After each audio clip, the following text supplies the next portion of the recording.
જમ્મુ અને કાશ્મીરમાં ટ્રેન્ડમાં Congress plus NC ગઠબંધનને બહુમતી મળી છે।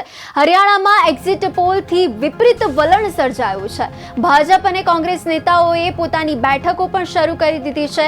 હરિયાણામાં 10 વર્ષથી બહાર કોંગ્રેસને ફરી વનવાસ મળ્યો છે। કોંગ્રેસે ચૂંટણી પંચ સામે ગંભીર સવાલો ઉઠાવ્યા છે। હરિયાણામાં 10 વર્ષથી બહાર ને કોંગ્રેસને ફરી વનવાસ મળ્યો છે અને કોંગ્રેસે ચૂંટણી પંચ સામે આને લઈને ગંભીર સવાલો પણ ઉઠાવ્યા છે। હરિયાણામાં એક્ઝિટ પોલની વિપરીત વલણ સર્જાયું છે, જેના કારણે ભાજપ અને કોંગ્રેસ નેતાઓની બેઠકો શરૂ કરી દેવામાં આવી છે।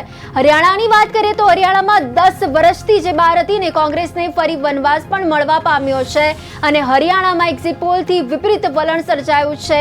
જમ્મુ અને કાશ્મીરમાં ટ્રેન્ડમાં કોંગ્રેસ પ્લસ એનસી ગઠબંધનને બહુમતી મળવા પામેલ છે। ભાજપ અને કોંગ્રેસ નેતાઓએ આને લઈને બેઠક પણ શરૂ કરી દીધી છે અને હરિયાણામાં જે 10 વર્ષથી બહાર હતી અને આને લઈને કોંગ્રેસે ચૂંટણી પંચ સામે અનેક ગંભીર સવાલો ઉઠાવ્યા છે।